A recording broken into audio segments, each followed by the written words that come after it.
Bakka naaf gahee naaf gammachiise bakka jiranii rabbi naaf teessee hunda barataa haa baratu madrasaa Daarussalaam.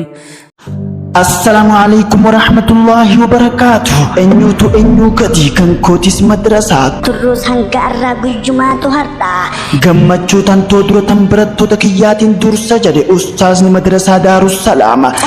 Oyya Nasrii Kiyya. Ustaazni kun eenyu yaa garuu kan barattoota isaa akkatti jaalatu kan gammachuu isaa dura gammachuu barattoota isaa dura dursu guyyaa bookamu yaa Xayaa Kiyya. Abshir obsi Nasrii Kiyyaa ittiin achi deema. Obsaan naaf eeggadhu anuu siifan hima. Eegaa sagantaan barattoota madrasaa Daarussalaam geessee waan jirtuuf jecha akka guyyaa eeba keenyaa sanurraan hafne asumaan isin afeerreeti jirraa jedhana barattoonni madrasaa Daarussalaam. Wayaa akhii ukhtiitiyya gammachuun teenya gammachuu teessan isin dhufuun keessan guyyaa eeba keenyaa gammachuu gubbaan nuuf idaa waan ta'eef hin hafinaa nurra. Yaa obboleeyyan keenya kan musliima taatan hundumtu keessanuu jedha barattoonni madrasaa Daarussalaam. Ustaaz Muhammadiin barattoota isaa kan tooraappii modhaatii fi waasaappiin barsiisaa jiru. Barattoota isaa kan asumaan barachaa asumaan carraaqachaa barattoota guyya tokkollee dadhabne hifanne jedhin barattoota shoora olaanaa taphatan galma gahuuf carraaqaa jiran kana eebbisuuf waan deemuuf jecha akka guyyaa barattoota kiyyaa sanurraan hafnee jedha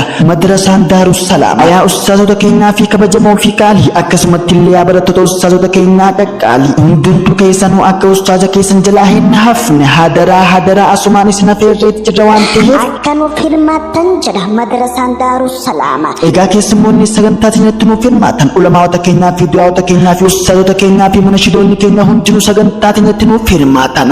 Daa'ii beekamaa Sheek Usmaan Durri Sheek Toofiq Ahmad maal kana qofaa sagantaa munashidootaa fi ustaazota keenyaa hundumtu ni jirti.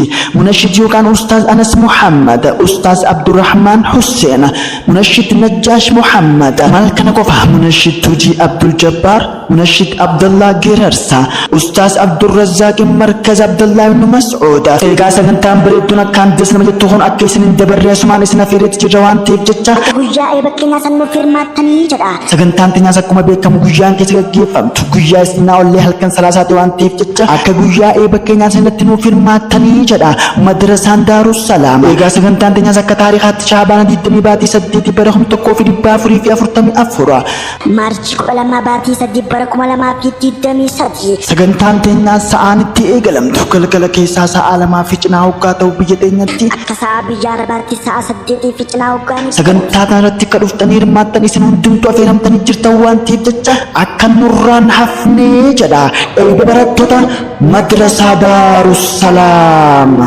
Bakka naaf gahee naaf gammachiise bakka jiranii rabbi naaf teessee hunda barataa haa baratu madrasaa Daarussalaam.